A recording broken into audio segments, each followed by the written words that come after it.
gimana sih cara menyusun strategi. Nah, apa coaching bisa membuat efektif dalam menyusun strategi bisnis?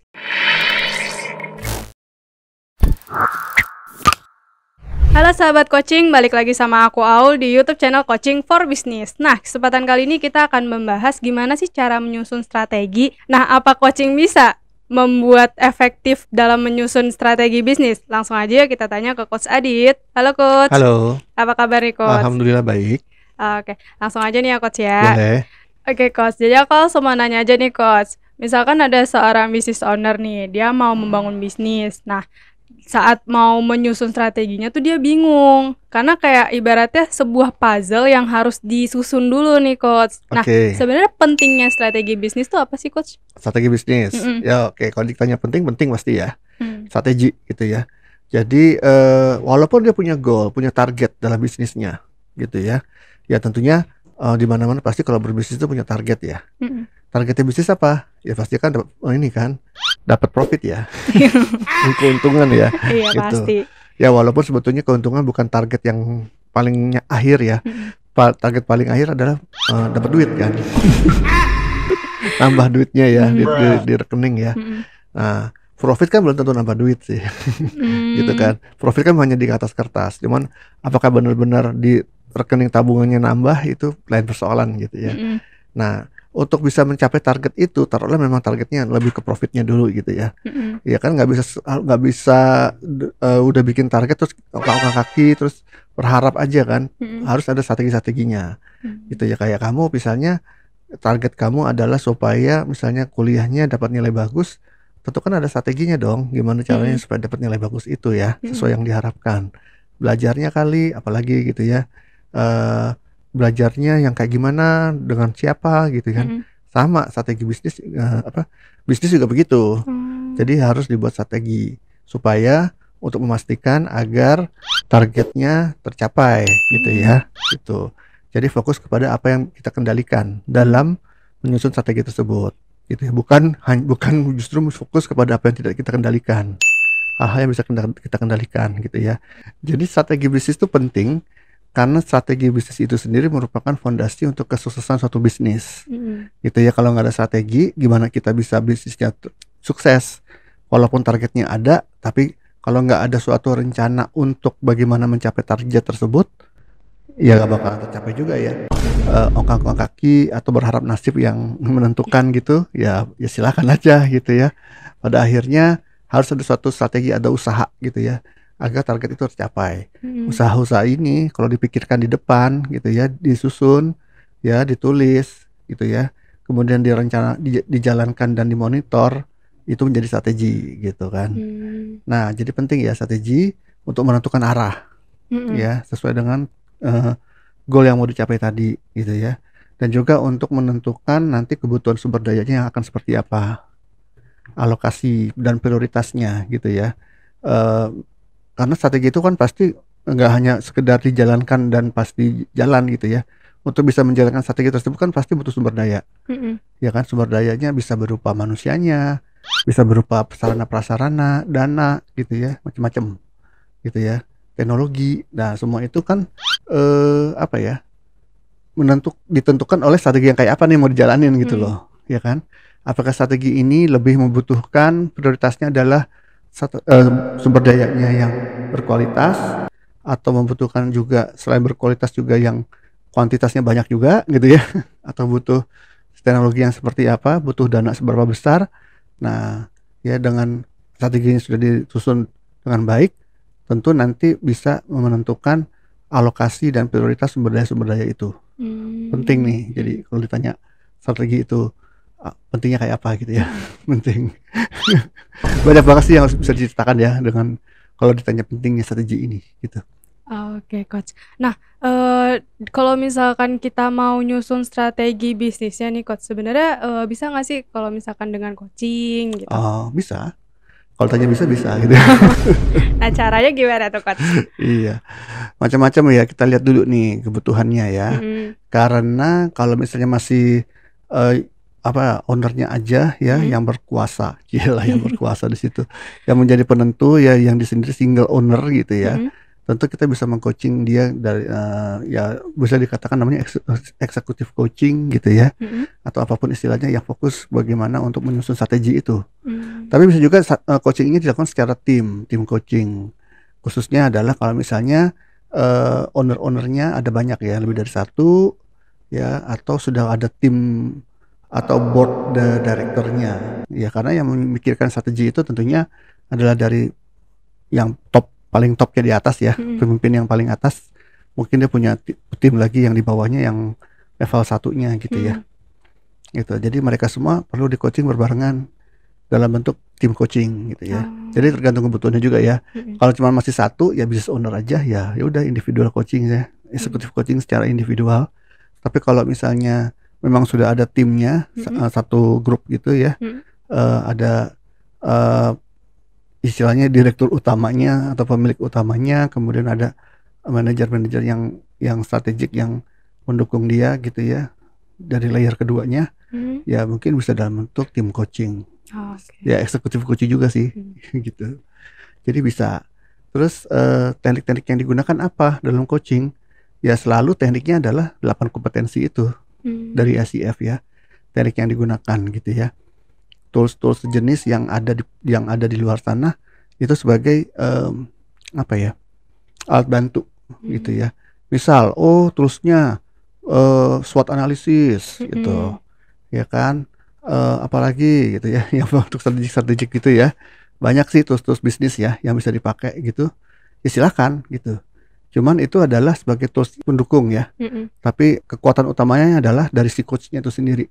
Bagaimana mereka atau si coachnya ini bisakah dia optimal dalam menerapkan kompetensi coaching kepada kliennya itu gitu. Ya misalnya pasti kan di mana-mana kalau awal coaching itu apakah itu menyusun strategi, pasti ada suatu goal setting, ada goal yang mau dicapai ya gitu ya dalam sesi coaching tersebut, atau goal besarnya, goal yang mau dicapai sebagai outcome dari program coaching ini ya, dalam hal ini program eksekutif coaching. Misalnya tersusunlah suatu strategi yang gimana gitu ya. Nah berarti kan proses untuk menyusun goalnya itu sendiri bisa dilakukan dengan coaching gitu ya. Apapun tadi tekniknya ya, mau pakai SMART goal atau well formed outcome gitu ya, itu adalah tools tambahan. Pakai kartu gitu ya, pakai form silakan. Tapi teknik yang utama yang digunakan adalah keampuhan dari coach sendiri itu adalah dari bagaimana si coachnya kompeten gak dia gitu ya dalam menerapkan kompetensi coachingnya gitu. Gitu ya. Ya dari goal settingnya, kemudian kan dari situ coachnya bisa menggunakan teknik yang namanya powerful questioning ya, teknik bertanya. Dari teknik bertanya itu ditindaklanjuti dengan active listening, bisa menangkap apa yang menjadi concern, apa yang menjadi challenge gitu ya. Kemudian nanti ada proses bagaimana men-challenge merekanya gitu. Kemudian bagaimana dari situ ditemukan mungkin ada suatu hambatan mental. Hambatan mental kesannya apa ya? Bukan hambatan mental lah, gitu kesannya kayak apa gitu ya. Ada suatu akar penyebab mengapa terjadi, akar masalah deh gitu ya. Itu dengan teknik powerful questioning dan active listening, exploring, menggali, probing, akhirnya ditemukan sebetulnya apa yang menjadi isu utamanya. Oke. Dari situ di coaching lagi bagaimana menghilangkan isu utama ini. Ya dengan powerful questioning lagi, dengan active listening lagi, gitu, bangun trust gitu ya. Terus begitu sih prosesnya ya. Jadi ya saya nggak bisa menjabarkan secara prosedural melakukannya gitu ya, karena case by case, nggak bisa menggunakan formula yang umum gitu ya, terlalu spesifik tergantung situasi dan kondisinya gitu ya. Tapi kalau pakai framework tertentu atau coaching model tertentu boleh nggak? Ya silakan pakai grow model ya, yang paling umum ya, silakan juga gitu ya. Itu tapi kan di dalam setiap tahapan dari grow tersebut itu case per case juga ya, cara menggali dan bertanyanya, cara mengeksplorasinya gitu, tergantung isu atau hal yang yang sedang diangkat oleh si owner atau tim ownernya ini gitu. Oke. Nah, panjang. Pak Adit punya ini nggak, punya contoh case satu aja pas lagi pas lagi kayak dari klien Pak Adit atau dari cerita teman-teman Pak Adit terkait strategi bisnis yang pakai coaching? Contoh banyak gitu ya. Cuman saya coba menyusunnya di kepala saya supaya tidak terjadi pelanggaran kode etik. Saya nggak mungkin menyebut namanya ya. Iya, enggak. Paling jenis industrinya dia pokoknya retail gitu ya. Retail dari suatu bisnis yang bisnisnya itu lebih ke penyediaan kebutuhan bayi. Gitu. Ya ada ownernya bapaknya gitu ya. Kemudian sudah ada generasi keduanya anaknya. Anaknya ada beberapa, termasuk mantu-mantunya. Wah, banyak nih kayak pewarisnya. Nah itu ya. Tapi memang bapak ini sudah mengalokasikan setiap anak tuh dapat satu cabang, satu cabang toko gitu ya. Jadi udah gak rebutan lagi sih dari sisi itunya ya. Udah ada banyak cabang. Di satu kota ya, satu kota di Indonesia gitu ya, luas ya. Kalau saya menjemput di pulau tertentu nanti tahu pasti gitu ya. Karena ini memang toko alat perlengkapan bayi yang cukup dikenal di kota itu gitu ya. Oke. Nah, jadi masing-masing anak udah dapet tuh toko ya gitu gede-gede gitu. Yang beda-beda lokasi lah, beda-beda lokasi yang mungkin satu sama lain tuh tidak saling berkompetisi secara ini ya, karena lokasinya tuh jauh-jauh gitu beda-beda. Ya, regionnya gitu. Masing-masing anaknya ini sudah punya pasangan hidup lah ya gitu kan, jadi udah ada spouse-nya masing-masing gitu. Nah saya mengcoaching dari sisi bapaknya dulu gitu kan, visi misinya apa dalam bisnis alat perlengkapan bayi ini gitu ya, alat bayi alat kebutuhan bayi alat bayi oke gitu ya. Ya dari situ akhirnya ke anak-anaknya juga, akhirnya secara bersama-sama. Serunya kalau bersama-sama ya, karena pasti terjadi perdebatan gitu kan. Apalagi ini main perasaan ya, asalnya orang tua sama anak saudara, dengan siblingnya gitu kan. Nah ini harus di alignmentkan dulu. Jadi justru di situ adalah yang menjadi challenge adalah bagaimana membuat mereka itu align dulu ya, dari sisi visi, dari sisi perasaan gitu ya. Bukan hanya visi, perasaannya gitu. Ya, jadi bukan masalah teknisnya justru gitu ya. Kalau bahasa teknisnya jelas sih, ada yang menjadi penyebab utama juga sih, kesenjangan teknologi kali, kesenjangan generasi kali ya, antara bapak dengan anak-anaknya gitu. Anak-anaknya ini rata-rata Gen Y gitu ya, bapaknya ya generasi apa tuh, di atasnya X apa? Sebelum X apa? Apa ya? Baby boomer gitu ya. Akhirnya sih disepakati ya dengan alignment ini ya. Pertama gitu ya, goal dari visi bapaknya agar bapak ini menyampaikan visinya ke anak-anaknya. Kemudian anak-anaknya saya gali lagi gitu ya, bagaimana mereka menginterpretasikan visi bapaknya ini gitu ya. Kemudian dari situlah panjang prosesnya ya. Dengan powerful questioning, dengan active listening, terus gitu ya, itu nggak ada ujungnya ya. Prosesnya selalu mix, ngeblend gitu. Ya salah satu strategi yang muncul adalah ya mengganti strategi bisnisnya yang dari tadinya banyaknya adalah jualan manual aja atau jualan yang namanya di outlet gitu ya secara langsung. Sekarang juga mulai ke e-commerce gitu. E-commerce, bikin gue lagi e-commerce-nya kayak apa gitu kan. Jalan lagi terus lagi gitu kan. Akhirnya ditemukan yang e-commerce yang visi dari e-commerce itu sendiri apa gitu ya.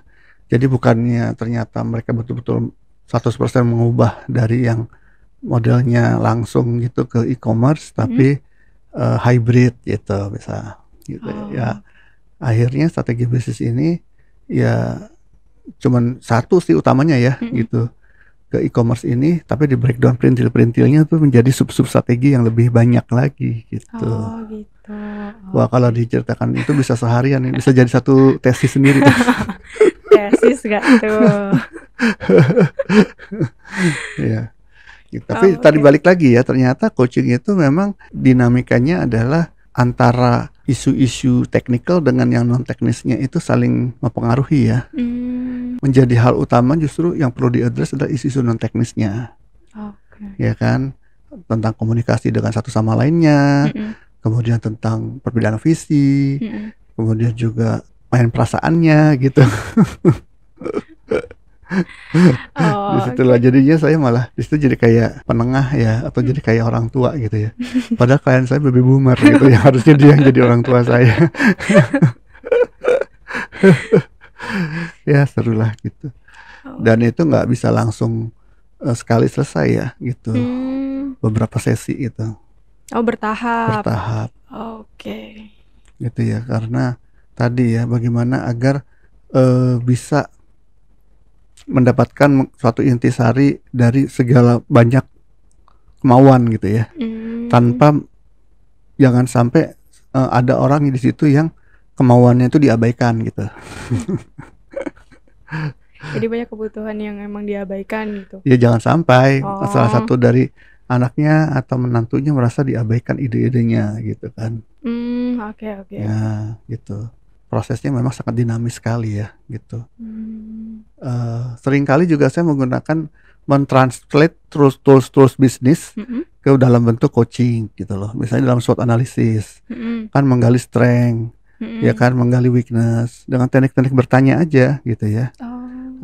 Terus ya bisa juga dengan flip chart gitu kan, ditulis satu mereka yang nulis gitu ya. Saya tinggal dengan bagaimana memfasilitasi proses berpikir mereka, memfasilitasi proses berpikir mereka dari SWOT analisis yang sudah dijabarkan ini, strength-nya apa, weakness-nya apa, opportunity-nya apa, threat-nya apa, ancamannya gitu. Dari semua data-data yang mereka keluarkan ini, informasi yang mereka munculkan, bagaimana saya juga meng-coaching mereka lagi agar terjadi muncul strategi dari situ gitu loh. Oke. Jadi kayak gimana caranya ngebuat mereka ini dapat berpikir secara kreatif lah ibaratnya. Jadi kita sebagai fasilitas agar ide itu tuh muncul. Iya, ya tentunya acuannya tetap sama ya, goal yang mau dicapai. Misalnya mendapat peningkatan profit sekian gitu ya. Nah, jadi bagaimana contohnya bisa memanfaatkan strength yang ada, ya kan, dengan cara menciptakan strength yang ada untuk misalnya meminimalisir ancaman sehingga goal tercapai gitu kan. Wah, mikirnya panjang tuh. Wah, ujung-ujungnya adalah ya untuk mencapai goal. Tapi kita kombinasikan antara strength, weakness, gitu, opportunity dan threat masing-masing. Saya kombinasikannya dalam bentuk pertanyaan ya, yang memicu proses berpikir kreatif mereka gitu loh. Oke. Gitu. Wah, ini panjang. Penjelasannya cukup lumayan panjang ya, karena memang terkait strategi bisnis, gimana caranya dari coaching ini bisa membuat kita berpikir lebih kreatif atau strategi lagi untuk menyusun gimana sih strategi yang mau dibangun bisnisnya gitu. Nah, buat teman-teman yang penasaran terkait bisnisnya yang lagi dihadapi masalah gitu, boleh langsung aja komen di kolom komentar ya. Nah, cukup dari aku Aulia. Saya Aditya Mijaya. Sampai jumpa.